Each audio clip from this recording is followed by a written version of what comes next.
ਵਾਹਿਗੁਰੂ ਜੀ ਕਾ ਖਾਲਸਾ ਸ਼੍ਰੀ ਵਾਹਿਗੁਰੂ ਜੀ ਕੀ ਫਤਿਹ। ਸਭਨਾਂ ਨੇ ਅੱਗੇ ਜਾਣਾ ਹੈ। ਜੇ ਅਸੀਂ ਕਿਸੇ ਦੇ ਹੋ ਕੇ ਇੱਥੋਂ ਜਾਵਾਂਗੇ ਉਹ ਸਾਡੀ ਸਾਰ ਵੀ ਲਵੇਗਾ, ਤੇ ਜੇ ਆਪਾਂ ਨਿਰਗੁਰੇ ਹੀ ਚਲੇ ਗਏ, ਸਤਿਗੁਰ ਨੇ ਤਾਂ ਨਿਰਗੁਰੇ ਦਾ ਨਾਂ ਵੀ ਲੈਣਾ ਮਾੜਾ ਲਿਖਿਆ ਹੈ। ਆਪਾਂ ਸਮਝੀਏ ਜਾਂ ਨਾ ਸਮਝੀਏ, ਸਤਿਗੁਰ ਜੀ ਨੇ ਤਾਂ ਸਾਨੂੰ ਸਮਝਾਉਣ ਦੀ ਕੋਈ ਕਸਰ ਨਹੀਂ ਛੱਡੀ।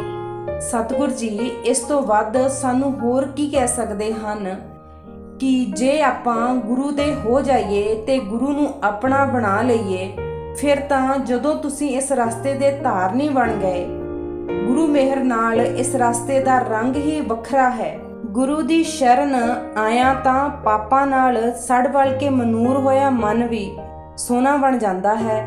ਇਹ ਸਭ ਗੁਰੂ ਸ਼ਰਨ ਵਿੱਚ ਆ ਕੇ ਨਾਮ ਅੰਮ੍ਰਿਤ ਪ੍ਰਾਪਤ ਕਰਨ ਦਾ ਫਲ ਹੀ ਹੈ। ਜਿਨ੍ਹਾਂ ਨੂੰ ਗੁਰੂ ਦੀ ਸਾਰ ਲੱਗੀ ਹੈ, ਉਹਨਾਂ ਨੂੰ ਸੋਝੀ ਹੋ ਗਈ ਹੈ ਕਿ ਗੁਰੂ ਦੀ ਸ਼ਰਨ ਆਉਣ ਨਾਲ ਹੀ ਸਭ ਕੁਝ ਮਿਲਦਾ ਹੈ। ਗੁਰੂ ਦੀ ਬਾਣੀ ਪੁਕਾਰ ਪੁਕਾਰ ਕੇ ਕਹਿੰਦੀ ਹੈ ਕਿ ਹੇ ਜੀਵ, ਨਾਮ ਸਿਮਰਨ ਕਰ। ਸੋ ਗਿਆਨੀ ਜੀ, ਐਵੇਂ ਮਨ ਦੀ ਉਧੇੜ ਬੁਣ ਵਿੱਚ ਨਾ ਪਵੋ, ਕਿਉਂਕਿ ਮਨ ਸੀਮਤ ਸੋਝੀ ਵਾਲਾ ਹੈ। ਗੁਰੂ ਦੀ ਅਗਵਾਈ ਨੂੰ ਆਪਣਾ ਜੀਵਨ ਆਧਾਰ ਬਣਾਵੋ। ਤੁਸੀਂ ਏਡੀ ਦੂਰੋਂ ਚੱਲ ਕੇ ਆਏ ਹੋ, ਜੇ ਕੋਈ ਮਾੜੀ ਗੱਲ ਛੱਡੀ ਨਾ ਤੇ ਚੰਗੀ ਗ੍ਰਹਿਣ ਕੀਤੀ ਨਾ, ਫਿਰ ਤਾਂ ਸਵਾਏ ਪੈਂਡਾ ਮਾਰਨ ਤੋਂ ਕੁਝ ਵੀ ਪੱਲੇ ਨਾ ਪਿਆ। ਸੋ ਤਕੜੇ ਹੋਵੋ, ਤੁਹਾਡੇ ਤਕੜੇ ਹੋਣ ਦੀ ਲੋੜ ਹੈ। ਸਹਾਇਤਾ ਤਾਂ ਗੁਰੂ ਆਪ ਹੀ ਕਰਨਗੇ।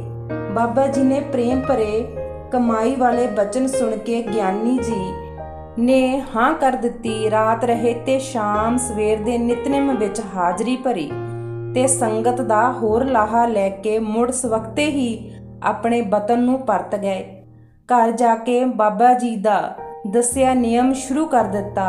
ਜਦੋਂ ਸ਼ਾਮ ਪਵੇ, ਮਨ ਵਿੱਚ ਥੋੜੀ ਢਹਿੰਦੀ ਘਲਾਵੇ, ਪਰ ਫਿਰ ਬਾਬਾ ਜੀ ਦੇ ਬਚਨ ਯਾਦ ਆਉਣ ਕਿ ਤੂੰ ਸ਼ਰਾਬ ਛੱਡ ਦੇ, ਗਰੀਬੀ ਦਾ ਦਰਿੱਦਰ ਤੈਨੂੰ ਆਪ ਛੱਡ ਜਾਵੇਗਾ। ਜੇ ਮੈਂ ਘਰ ਸ਼ਰਾਬ ਰੱਖਾਂ ਤੇ ਪੀਵਾਂ, ਫਿਰ ਬਾਬਾ ਜੀ ਦੇ ਬਚਨ ਅਨੁਸਾਰ ਗਰੀਬੀ ਦੂਰ ਨਹੀਂ ਹੋਣੀ। ਫਿਰ ਮਨ ਹੌਸਲਾ ਧਾਰ ਕੇ ਤਕੜਾ ਹੋ ਜਾਵੇ ਕਿ ਥੋੜਾ ਚਿਰ ਛੱਡ ਕੇ ਵੇਖ ਲੈ ਕਿਹੜਾ ਜਾਨ ਨਿਕਲ ਚੱਲੀ ਹੈ। ਜੇ ਸੰਤਾਂ ਨੇ ਬਚਨ ਨੇ ਥੋੜੇ ਮਹੀਨਿਆਂ ਵਿੱਚ ਕੁਝ ਨਾ ਸਰਿਆ, ਫਿਰ ਪੀਣ ਲੱਗ ਜਾਵਾਂਗੇ। ਪਹਿਲੇ ਕੁਝ ਦਿਨ ਤਾਂ ਔਖੇ ਹੀ ਹੋਏ। ਹਰ ਰੋਜ਼ ਬਾਣੀ ਪੜ੍ਹਨਾ, ਗੁਰੂ ਦਰ ਅਰਦਾਸ ਕਰਨ ਨਾਲ ਮਨ ਵਿੱਚ ਦ੍ਰਿੜਤਾ ਆਉਣੀ ਸ਼ੁਰੂ ਹੋ ਗਈ। ਕੁਝ ਉਸ ਪ੍ਰੇਮੀ ਦੀ ਸੰਗਤ ਦਾ ਸਹਾਰਾ ਹਰ ਰੋਜ਼ ਢਹਿੰਦੇ ਮਨ ਨੂੰ ਖੜਾ ਕਰ ਦਿਆ ਕਰੇ। 15-20 ਦਿਨਾਂ ਬਾਅਦ ਆਪ ਜੀ ਬਾਬਾ ਜੀ ਦੇ ਦਰਸ਼ਨ ਕਰਨ ਜਾਇਆ ਕਰਨ। ਗੱਲ ਕੀ ਥੋੜੇ ਮਹੀਨਿਆਂ ਵਿੱਚ ਹੀ ਕੰਮ ਵਧਣ ਲੱਗ ਗਿਆ। ਮਾਇਆ ਵਿੱਚ ਬਰਕਤ ਪੈਣੀ ਸ਼ੁਰੂ ਹੋ ਗਈ। ਘਰ ਵਾਲੇ ਵੀ ਖੁਸ਼ ਕਿ ਸਾਡੇ ਘਰ ਵਿੱਚ ਤਾਂ ਸਤਿਗੁਰ ਜੀ ਨੇ ਦਰਿੱਦਰ ਕੱਢਿਆ ਹੈ। ਬੱਚੇ ਜੋ ਹਰ ਸਮੇਂ ਸਹਿਮੇ ਰਹਿੰਦੇ ਸਨ ਕਿ ਭਾਈ ਜੀ ਨੇ ਪੀ ਕੇ ਘਰ ਆ ਜਾਣਾ ਹੈ ਤੇ ਸਾਰੇ ਦਿਨ ਦੇ ਕੰਮ ਦਾ ਥਕੇਵਾਂ ਸਾਡੇ ਤੇ ਹੀ ਲਾਉਣਾ ਹੈ, ਹੁਣ ਖੁਸ਼ ਨਜ਼ਰ ਆਉਣ ਲੱਗ ਪਏ। ਪਹਿਲੇ ਦਿਨਾਂ ਵਿੱਚ ਭਾਈ ਜੀ ਦੇ ਆਉਣ ਨਾਲ ਬੱਚਿਆਂ ਨੇ ਅੰਦਰ ਹੀ ਲੁਕ ਜਾਣਾ। ਹੁਣ ਉਸ ਦੇ ਉਲਟ ਜਦੋਂ ਭਾਈ ਜੀ ਨੇ ਆਉਣਾ ਤਾਂ ਉਹਨਾਂ ਕੋਲ ਜਾ ਕੇ ਆਪ ਪਿਆਰ ਲੈਣਾ ਤੇ ਉਹਨਾਂ ਨਾਲ ਪਿਆਰ ਕਰਨਾ। ਇੰਜ ਕਹਿ ਲਈਏ ਤਾਂ ਕੋਈ ਅਤਕਥਨੀ ਨਹੀਂ ਕਿ ਘਰ ਦਾ ਨਰਕ ਸਵਰਗ ਵਿੱਚ ਬਦਲ ਗਿਆ। ਸਹਿਮ ਖੁਸ਼ੀ ਵਿੱਚ ਤਬਦੀਲੀ ਹੋ ਗਈ। ਗਰੀਬੀ ਅਮੀਰੀ ਵਿੱਚ ਬਦਲਣੀ ਨਜ਼ਰ ਆਉਣ ਲੱਗੀ। ਕਾਫੀ ਸਮਾਂ ਆਪਣੇ ਪ੍ਰਣ ਤੇ ਕਾਇਮ ਰਹੇ ਬਤੀਤ ਹੋ ਗਏ। ਮਨ ਵੇਖਦਾ ਵੀ ਹੈ ਕਿ ਗੁਰੂ ਆਸਰੇ ਅਨੁਸਾਰ ਚੱਲਣ ਵਿੱਚ ਬਰਕਤਾਂ ਤੇ ਬਖਸ਼ਿਸ਼ਾਂ ਪ੍ਰਾਪਤ ਹੋਈਆਂ ਤੇ ਹੋ ਰਹੀਆਂ ਹਨ, ਪਰ ਕਈ ਵਾਰੀ ਕੋਈ ਪੂਰਬਲਾ ਕਰਮ ਐਸਾ ਆ ਜਾਂਦਾ ਹੈ ਜੋ ਕੁਸੰਗਤ ਰਾਹੀਂ ਸਾਕਾਰ ਹੋ ਜਾਂਦਾ ਹੈ। ਸਰਦਾਰ ਗਿਆਨ ਸਿੰਘ ਨੇ ਕੁਸੰਗਤ ਦੀ ਪ੍ਰੇਰਣਾ ਅਧੀਰ ਸ਼ਰਾਬ ਪੀ ਲਈ।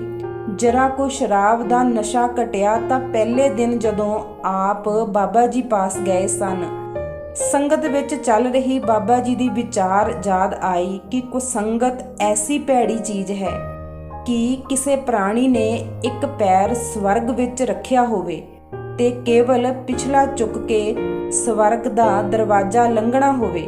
ਜੇ ਕਿਤੇ ਉਹ ਪਿਛਲਾ ਪੈਰ ਚੁੱਕਣ ਤੋਂ ਪਹਿਲੇ ਕੁਸੰਗਤ ਮਿਲ ਜਾਵੇ ਤਾਂ ਪਹਿਲਾ ਪੈਰ ਅਗਾਂਹ ਚੁੱਕਣ ਕੇ ਤਾਂ ਕੀ ਰੱਖਣਾ ਹੈ।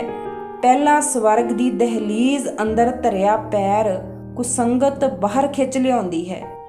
ਮੇਰੇ ਨਾਲ ਤਾਂ ਸੱਚਮੁੱਚ ਹੀ ਇਹ ਗੱਲ ਵਾਪਰੀ ਹੈ। ਮਨ ਨੂੰ ਲਾਹਣਤ ਪਾਵੇ ਕਿ ਕਿਸ ਮੂੰਹ ਨਾਲ ਜਾ ਕੇ ਮੈਂ ਬਾਬਾ ਜੀ ਨੂੰ ਦੱਸਾਂਗਾ ਕਿ ਮੈਂ ਸ਼ਰਾਬ ਪੀ ਲਈ ਹੈ। ਮੈਂ ਉਹਨਾਂ ਦੇ ਸਾਹਮਣੇ ਤੇ ਮਹਾਰਾਜ ਜੀ ਦੇ ਅੱਗੇ ਪ੍ਰਣ ਕੀਤਾ ਹੈ। ਮਨ ਦੇ ਇਸ ਉਧੇੜ ਬਣਾਓ ਉਤਾੜ ਚੜਾਅ ਵਿੱਚ ਲੰਘਦਾ ਬਤੀਤ ਹੋ ਰਿਹਾ ਹੈ। ਦਿਨ ਵੀ ਸਰਦੀਆਂ ਦੇ ਸਨ। ਆਪ ਨੇ ਫਿਰ ਸਾਈਕਲ ਚੁੱਕਿਆ ਤੇ ਗੁਰਦੁਆਰੇ ਨੂੰ ਚੱਲ ਪਏ। ਸ਼ਾਮ ਪਈ ਜਦੋਂ ਗੁਰਦੁਆਰਾ ਸਾਹਿਬ ਪੁੱਜੇ। ਸੇਵਕਾਂ ਨੂੰ ਪੁੱਛਿਆ ਕਿ ਬਾਬਾ ਜੀ ਕਿੱਥੇ ਹਨ। ਸੇਵਾਦਾਰ ਨੇ ਦੱਸਿਆ ਕਿ ਬਾਬਾ ਜੀ ਤਾਂ ਤਲਵਾੜੇ ਕਿਸੇ ਦੇ ਘਰ ਪਾਠ ਦੇ ਭੋਗ ਤੇ ਗਏ ਹਨ। ਮਨ ਨੂੰ ਨਿਰਾਸ਼ਾ ਹੋਈ। ਸੇਵਾਦਾਰਾਂ ਦੇ ਕਹਿਣ ਤੇ ਆਪ ਨੇ ਪ੍ਰਸ਼ਾਦਾ ਛਕਿਆ ਤੇ ਸੇਵਾਦਾਰਾਂ ਨੂੰ ਚੰਗੀ ਤਰ੍ਹਾਂ ਪੁੱਛਿਆ ਕਿ ਮੈਂ ਬਾਬਾ ਜੀ ਨੂੰ ਜ਼ਰੂਰੀ ਮਿਲਣਾ ਹੈ, ਮੈਨੂੰ ਕੋਈ ਥਾਂ ਪਤਾ ਸਰਨਾਮਾ ਦੱਸੋ। ਪਰ ਸੇਵਾਦਾਰ ਵਿਚਾਰੇ ਅਨਪੜ੍ਹ ਸਨ। ਉਹਨਾਂ ਨੇ ਕੇਵਲ ਇੰਨਾ ਹੀ ਦੱਸਿਆ ਕਿ ਤੁਸੀਂ ਗੁਰਦੁਆਰਾ ਸਾਹਿਬ ਚਲੇ ਜਾਇਓ, ਉੱਥੋਂ ਤੁਹਾਨੂੰ ਪਤਾ ਲੱਗ ਜਾਵੇਗਾ। ਲੰਗਰ ਛਕ ਕੇ ਆਪ ਨੇ ਥੋੜਾ ਆਰਾਮ ਕੀਤਾ। ਤਕਰੀਬਨ 12 ਕੁ ਵਜੇ ਰਾਤ ਨੂੰ ਹੀ ਠੰਡ ਵਿੱਚ ਸਾਈਕਲ ਤੇ ਸਵਾਰ ਹੋ ਕੇ ਭਾਈ ਗਿਆਨ ਸਿੰਘ ਜੀ ਤਲਵਾੜੇ ਨੂੰ ਚੱਲ ਪਏ। ਹਨੇਰੇ ਵਿੱਚ ਸਹਿਜੇ ਚਲਦੇ ਕੋਈ ਤੜਕੇ 4 ਵਜੇ ਆਪ ਗੁਰਦੁਆਰਾ ਸਾਹਿਬ ਪੁੱਜ ਗਏ। ਗ੍ਰੰਥੀ ਸਿੰਘ ਨੇ ਅਜੇ ਮਹਾਰਾਜ ਜੀ ਦਾ ਪ੍ਰਕਾਸ਼ ਕੀਤਾ ਹੀ ਸੀ। ਸਤਿਗੁਰੂ ਜੀ ਨੂੰ ਮੱਥਾ ਟੇਕ ਆਪ ਨੇ ਗ੍ਰੰਥੀ ਸਿੰਘ ਜੀ ਨੂੰ ਬਾਬਾ ਜੀ ਬਾਰੇ ਪੁੱਛਿਆ। ਉਸਨੇ ਦੱਸਿਆ ਕਿ ਇੱਕ ਭਗਤ ਜੀ ਹਨ, ਨਾਂ ਤਾਂ ਮੈਨੂੰ ਉਹਨਾਂ ਦਾ ਪਤਾ ਨਹੀਂ ਤੇ ਕਿਸੇ ਨੂੰ ਸ਼ਾਇਦ ਪਤਾ ਵੀ ਨਾ ਹੋਵੇ। ਸਾਰੇ ਉਹਨਾਂ ਨੂੰ ਭਗਤ ਜੀ ਹੀ ਸੱਦਦੇ ਹਨ। ਉਹਨਾਂ ਪਾਸ ਬਾਬਾ ਜੀ ਆਉਂਦੇ ਹਨ। ਉਹ 3 ਸੈਕਟਰ ਵਿੱਚ ਰਹਿੰਦੇ ਹਨ। ਤੁਸੀਂ ਉੱਥੇ ਚਲੇ ਜਾਵੋ। ਸਰਦਾਰ ਗਿਆਨ ਸਿੰਘ ਜੀ ਪੁੱਛਦੇ ਪਛਾਉਂਦੇ ਅੱਧੇ ਪੌਣੇ ਘੰਟੇ ਬਾਅਦ ਭਗਤ ਜੀ ਦੇ ਘਰ ਪੁੱਜ ਗਏ। ਆਪ ਨੇ ਬਾਬਾ ਜੀ ਦੇ ਦਰਸ਼ਨ ਕੀਤੇ। ਬਾਬਾ ਜੀ ਨੇ ਸਰਦਾਰ ਗਿਆਨ ਸਿੰਘ ਜੀ ਨੂੰ ਸੁੱਖ ਸਾਂਦ ਪੁੱਛੀ ਤੇ ਪੁੱਛਿਆ ਕਿ ਤੁਸੀਂ ਕਿੱਥੋਂ ਆਏ ਹੋ, ਕਿ ਰਾਤ ਇੱਥੇ ਹੀ ਸੀ? ਤੁਹਾਡੇ ਹੱਥ ਬੜੇ ਠੰਡੇ ਹੋਏ ਹਨ। ਘਰ ਵਾਲਿਆਂ ਨੂੰ ਕਹਿ ਕੇ ਚਾਹ ਆਦਿ ਛਕਾਈ। ਗਿਆਨ ਸਿੰਘ ਨੇ ਸਾਰਾ ਦੱਸਿਆ ਕਿ ਮੈਂ ਰਾਤ ਗੁਰਦੁਆਰਾ ਸਾਹਿਬ ਆਇਆ ਸੀ ਤੇ ਉੱਥੋਂ 12 ਵਜੇ ਸਾਈਕਲ ਤੇ ਚੜ੍ਹ ਕੇ ਇੱਥੇ ਪੁੱਜਿਆ ਹਾਂ ਤੇ ਇੱਥੋਂ ਗੁਰਦੁਆਰਾ ਸਾਹਿਬ ਤੋਂ ਹੋ ਕੇ ਪੁੱਛਦਾ ਪਛਾਉਂਦਾ ਤੁਹਾਡੇ ਕੋਲ ਪੁੱਜਾ ਹਾਂ। ਮੇਰਾ ਸਾਰਾ ਥਕੇਵਾਂ ਦੂਰ ਹੋ ਗਿਆ ਕਿਉਂਕਿ ਆਪ ਜੀ ਦੇ ਦਰਸ਼ਨ ਜੋ ਹੋ ਗਏ ਹਨ। ਬਾਬਾ ਜੀ ਨੇ ਕਿਹਾ ਕਿ ਸਾਡਾ ਨਿਤਨੇਮ ਹਜੇ ਰਹਿੰਦਾ ਹੈ, ਉਸ ਨੂੰ ਪੂਰਾ ਕਰ ਲਈਏ, ਫਿਰ ਬਾਕੀ ਗੱਲਬਾਤ ਕਰਾਂਗੇ। ਆਪ ਨੇ ਨਿਤਨੇਮ ਪੂਰਾ ਕੀਤਾ। ਨਿਤਨੇਮ ਉਪਰੰਤ ਆਪ ਨੇ ਸਹਿਜ ਨਾਲ ਹੀ ਗਿਆਨ ਸਿੰਘ ਨੂੰ ਪੁੱਛਿਆ, ਗਿਆਨ ਸਿੰਘਾ ਆਪਣੇ ਬਚਨ ਤੇ ਕਾਇਮ ਨਹੀਂ ਰਿਹਾ, ਗਲਤੀ ਕਰ ਲਈ ਨਾ? ਗਿਆਨ ਸਿੰਘ ਨੇ ਹੱਥ ਜੋੜ ਕਿਹਾ, ਬਾਬਾ ਜੀ ਮਾੜੀ ਸੰਗਤ ਨੇ ਗਲਤੀ ਕਰਵਾ ਦਿੱਤੀ ਹੈ। ਮੈਂ ਚਾਹੁੰਦਾ ਤਾਂ ਨਹੀਂ ਸੀ, ਜਿਸ ਦਿਨ ਦੀ ਛੱਡੀ ਹੈ ਬੜਾ ਆਨੰਦ ਬਣਿਆ ਹੋਇਆ ਹੈ। ਮਾਇਆ ਵਿੱਚ ਵੀ ਵਾਧਾ ਹੋਣ ਲੱਗ ਪਿਆ ਹੈ। ਘਰ ਵਾਲੇ ਵੀ ਸਾਰੇ ਖੁਸ਼ ਹਨ। ਮੇਰਾ ਸਰੀਰ ਵੀ ਅੱਗੇ ਨਾਲੋਂ ਬਲ ਸੀ। ਬਾਬਾ ਜੀ ਨੇ ਤਾੜਨਾ ਭਰੇ ਲਹਿਜੇ ਨਾਲ ਕਹਿਣ ਲੱਗੇ, ਜਦ ਸਾਰਾ ਕੁਝ ਠੀਕ ਸੀ ਤਾਂ ਫਿਰ ਕਿਹੜਾ ਬੇਲਣੇ ਵਿੱਚ ਬਾਂਹ ਆਈ ਹੋਈ ਸੀ, ਜਿਸ ਨੂੰ ਛਡਵਾਉਣ ਲਈ ਤੂੰ ਕੀਤਾ ਹੋਇਆ ਪ੍ਰਣ ਭੰਗ ਕੀਤਾ ਤੇ ਗੁਰੂ ਜੀ ਦੀ ਨਾਰਾਜ਼ਗੀ ਲਈ, ਜਿਸ ਨੂੰ ਤੁਸੀਂ ਦੋਸ਼ੀ ਠਹਿਰਾਉਂਦੇ ਹੋ ਕਿ ਉਸਨੇ ਢਾਹ ਕੇ ਤੁਹਾਡੇ ਮੂੰਹ ਵਿੱਚ ਸ਼ਰਾਬ ਪਾ ਦਿੱਤੀ। ਇਹ ਤਾਂ ਤੁਹਾਡੀ ਆਪਣੀ ਕਮਜ਼ੋਰੀ ਹੈ। ਸਰਦਾਰ ਗਿਆਨ ਸਿੰਘ ਨੇ ਹੱਥ ਜੋੜ ਕੇ ਕਿਹਾ ਕਿ ਬਾਬਾ ਜੀ ਮੈਥੋਂ ਗਲਤੀ ਹੋ ਗਈ ਹੈ, ਮੈਂ ਕੀਤਾ ਪ੍ਰਣ ਭੰਗ ਕੀਤਾ ਹੈ। ਤਦ ਹੀ ਤਾਂ ਮੈਂ ਕੱਲ ਲੋਡੇ ਵੇਲੇ ਦਾ ਕੀਤੇ ਹੋਏ ਗੁਨਾਹ ਨੂੰ ਮਾਫ ਕਰਵਾਉਣ ਲਈ ਤੁਰਿਆ ਹੋਇਆ ਹਾਂ ਤੇ ਪਛਤਾਵੇ ਦਾ ਮਾਰਿਆ ਤੁਹਾਡੇ ਪਾਸ ਪੁੱਜਾ ਹਾਂ। ਅਗਾਂਹ ਲਈ ਮੈਂ ਪੱਕਾ ਵਚਨ ਕਰਦਾ ਹਾਂ, ਮੈਂ ਕਿਸੇ ਕਿਸਮ ਦੀ ਢਿੱਲ ਨਹੀਂ ਆਉਣ ਦਿਆਂਗਾ। ਆਪ ਜੀ ਕਹਿਣ ਲੱਗੇ, ਗਿਆਨ ਸਿੰਘ ਹੁਣ ਤੂੰ ਅੰਮ੍ਰਿਤ ਛਕ ਲੈ ਤੇ ਬਚਨ ਤੇ ਪੂਰਾ ਪਹਿਰਾ ਦੇ। ਤੇਰੇ ਹਾਲ ਤੇ ਤਰਸ ਵੀ ਆਉਂਦਾ ਹੈ ਕਿ ਪਛਤਾਵੇ ਅਧੀਨ ਸਾਰੀ ਰਾਤ ਝਾਕ ਮਾਰੀ ਹੈ। ਹੁਣ ਤੁਸੀਂ ਅੰਮ੍ਰਿਤ ਛਕ ਲਵੋ, ਗੁਰੂ ਵਾਲੇ ਬਣ ਜਾਵੋ। ਮਾਇਆ ਤਾਂ ਕੀ ਤੁਸੀਂ ਠੇਕੇਦਾਰੀਆਂ ਕਰੋਗੇ, ਪਰ ਠੇਕੇਦਾਰੀਆਂ ਉਨਾ ਚਿਰ ਰਹਿਣਗੀਆਂ ਜਿੰਨਾ ਚਿਰ ਘਰ ਵਿੱਚ ਗੁਰੂ ਬਚਨਾਂ ਨੂੰ ਧਾਰਨ ਰੱਖੋਗੇ। ਥੋੜੇ ਦਿਨਾਂ ਬਾਅਦ ਆਪ ਨੇ ਸਿੰਘਣੀ ਸਮੇਤ ਅੰਮ੍ਰਿਤ ਪਾਨ ਕਰ ਲਿਆ। ਗੁਰੂ ਕੀ ਬਖਸ਼ਿਸ਼ ਪ੍ਰਾਪਤ ਕਰ ਲਈ। ਗੁਰੂ ਮਿਹਰ ਨਾਲ ਗੁਰੂ ਬਚਨਾਂ ਦੇ ਕਮਾਈ ਸਦਕਾ ਥੋੜੇ ਸਮੇਂ ਵਿੱਚ ਹੀ ਐਸਾ ਕਾਰੋਬਾਰ ਵਧਿਆ ਕਿ ਇੱਕ ਤੋਂ ਬਾਅਦ ਦੂਜਾ ਠੇਕਾ ਲੈ ਲਿਆ। ਚੰਗੇ ਪੈਸੇ ਬਚ ਗਏ। ਫਿਰ ਹੋਰ ਗੁਰੂ ਮਿਹਰ ਨਾਲ ਮਕਾਨ ਵੀ ਸੁੰਦਰ ਬਣ ਗਏ। ਜਗ੍ਹਾ ਵੀ ਕਾਫੀ ਖਰੀਦ ਲਈ। ਇੱਕ ਹੋਰ ਕੋਠੀ ਦਾ ਸੌਦਾ ਕਰ ਲਿਆ। ਗੁਰੂ ਸ਼ਰਨ ਗ੍ਰਹਿਣ ਕਰਨ ਤੇ ਬਚਨ ਮੰਨਣ ਦਾ ਸਦਕਾ ਕੱਖਾਂ ਤੋਂ ਲੱਖ ਵਿੱਚ ਬਦਲ ਗਏ। ਗਿਆਨ ਸਿੰਘ ਹੁਣ ਠੇਕੇਦਾਰ ਗਿਆਨ ਸਿੰਘ ਕਰਕੇ ਮਸ਼ਹੂਰ ਹੋ ਗਿਆ।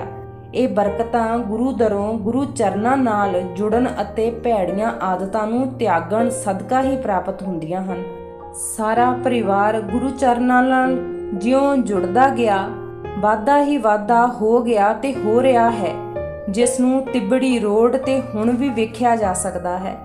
ਸਤਿਗੁਰੂ ਜੀ ਦੇ ਵਚਨ ਕਮਾਉਣ ਨਾਲ ਖੁਸ਼ੀਆਂ, ਰਹਿਮਤਾਂ, ਬਰਕਤਾਂ ਘਰ ਵਿੱਚ ਆਪਣੇ ਆਪ ਹੀ ਆ ਜਾਂਦੀਆਂ ਹਨ।